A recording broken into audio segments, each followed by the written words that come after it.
What's going on, YouTube users here? And today I'm gonna be teaching you guys how to get consistent 10 kill games in solos.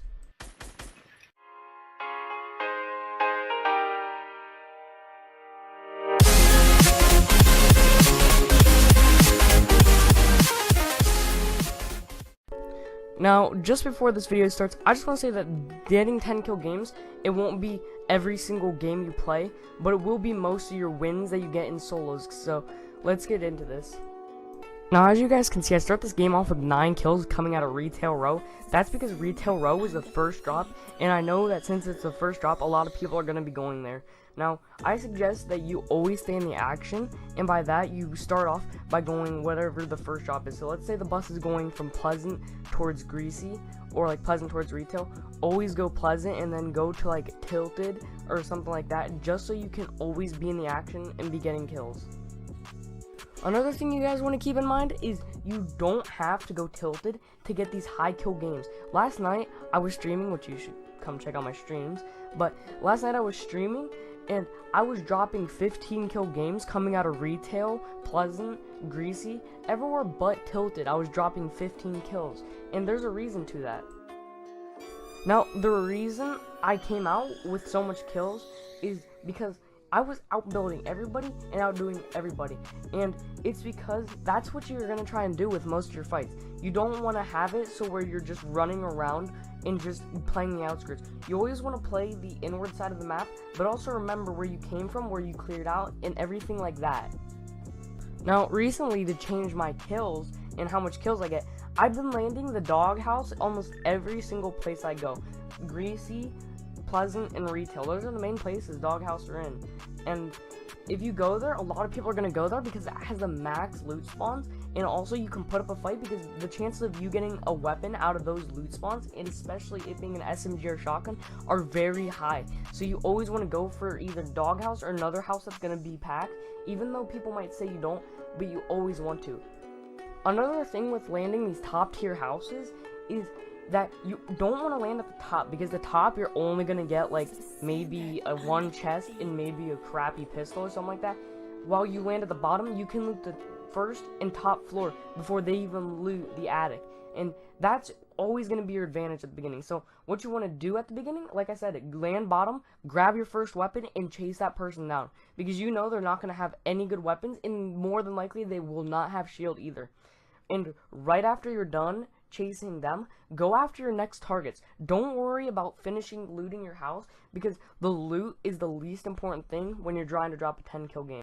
Now, I mean, if you guys are gonna pick up a weapon, you might as well pick up the materials and all its ammo. You don't want to make a big exchange if you're going into another fight or you know someone else is going to be coming there. Because if it's a green AR to blue AR, there's no point in picking up that blue AR because it's only a 2 damage difference or something like that, and that's not that much. Now, if it was like a common AR to a SCAR, then you could take that 1 second to pick up that SCAR and then get right back in the fight. But you never want to try and let the other person shoot at you before you can shoot at them. You always want to have an advantage on the other person coming after you. Another important thing to remember, and it's probably going to be the most important thing that you can remember in this video, is always scout out whether you're going to be able to fight. Because if you're going to be able to fight that person without another person coming so quickly, then you should take the fight. But if you're going to have to fight that person and then another person right after that, and you're going to be put at a disadvantage, never put yourself in that position.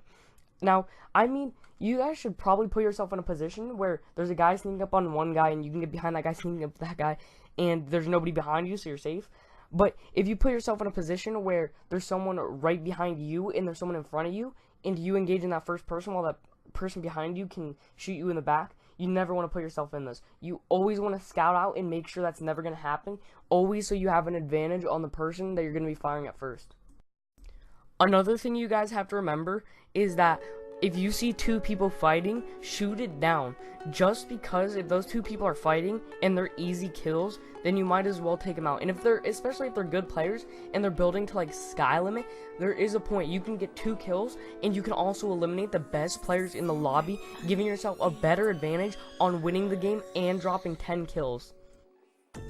Now, personally, I don't like it when people do that, and I get quite mad, but it also helps you win the game, so I guess I can't really get mad. But what you do is you shoot them down, you eliminate the best players in the lobby that can outbuild you and kill you in an instant, and also you're getting 2 free kills off that fight, which means you're getting 2 things towards your goal to get a 10 kill game. Now currently my highest kill game is 19, but I've been dropping like 17 games and stuff like that. I'm getting pretty close to 20 kills, but I have not yet done that. So what I suggest you guys do is always rush the base campers. Now I heard this off another YouTuber, I forget, but always rush them because it's gonna be very viable. You can take over their base, fight who they're fighting. Last night I was streaming and there was someone who eliminated me and then went right after my bullet trails. He lost the game because he didn't see where my bullet trails were, didn't pick up my loot to heal up, and also didn't know who I was shooting at and where I was shooting at. He just followed my bullet trails and fought one person and then instantly died. What I'm saying is, if there's someone camping in a base and you don't know if he's shooting at one person or 3 people, then you should probably eliminate him and then get to his stuff instantly. Be careful for traps though, obviously, but always go into the base camper's base to put yourself in his shoes and see who he was looking at. Because if there's 3 players on the map, you're at the bottom of his base and have no clue where they are, then it's probably best if you hear shooting from him and you kill him, then you might as well go look where those are and don't take action against it, because that's always the most stupid thing. Don't ever take action until you 100% know, and always think it through. If you're gonna fight someone and then fight another person, always think if he does damage, you have time to heal up. Never just go straight into a fight not thinking and then die because you weren't thinking whether your health was good enough to go in that fight. Another thing you guys are going to need to know is I never pick up snipers, and that's the reason being is because I think picking up snipers is just a waste of time, because when you scope in, you're wasting every second you could be chasing them down. And I think it's better if you're just gonna not use a sniper and use something more valuable like a grenade launcher or an RPG, just so if you ever get into a fight with, like, as you see me here, I have an LMG, but if I had a grenade launcher here, that guy's base would be down. Now, that's why I say don't use snipers, because if I would have peeked on this guy with a sniper and he would have been peeking with a sniper, chances are I'm gonna either die or lose all my health, and I don't have enough shield to get back to the shield I can only get maximum 50, and I want to make sure I can maximize on my shield and my health. Another thing you probably struggled with and didn't realize is getting mats is going to be so much harder to do since you're always going to be in the action. And what you want to do is you probably want to try to at least kill people that have materials for you, or always try and break stuff to get more materials, because even though you're having to move all the time and try and get these kills every second, you can stop for at least a second to get that 100 materials that could save your life in the next fight. Now, I think that materials are starting to just go down and they're starting to get harder to get. That's why I think you should always go for the people that have more materials. Like, if you go to retail and someone went to Lonely Lodges, chances are they're going to have at least 500 minimum coming out of there. And you're going to be able to get a free kill because they probably won't have the best loot and some free mats. Now, this goes back to the thing. Now, don't leave a dislike just because you can't get it. If you can't get it, it's probably the fact being that you're not as good or you're not playing it as smart. If you guys want to see more videos on how to check your sensitivity and stuff like that, check on my channel and just check out those videos, because those videos help out a lot. Or even come into my live stream and come asking me some tips, being like, hey, I can't get this 10 kill game, I always drop 9 and stuff, and I'll try and help you guys out and teach you guys how to drop these 10 kill games more often. But you guys need to put your effort in and put all your work into getting that one 10 kill game so you can look flashy.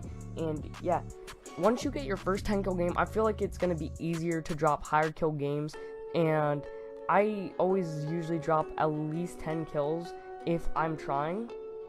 And if I'm not trying and I'm just looking at chat and streams, I'm probably going to drop like 6 kills. But if you guys do want help and you guys, want to see more videos like this, let me know in the comments below. Please make sure to leave a like and subscribe for more, and come check out my live streams. And yeah, guys, I will see you guys in the next video, and peace out. Peace.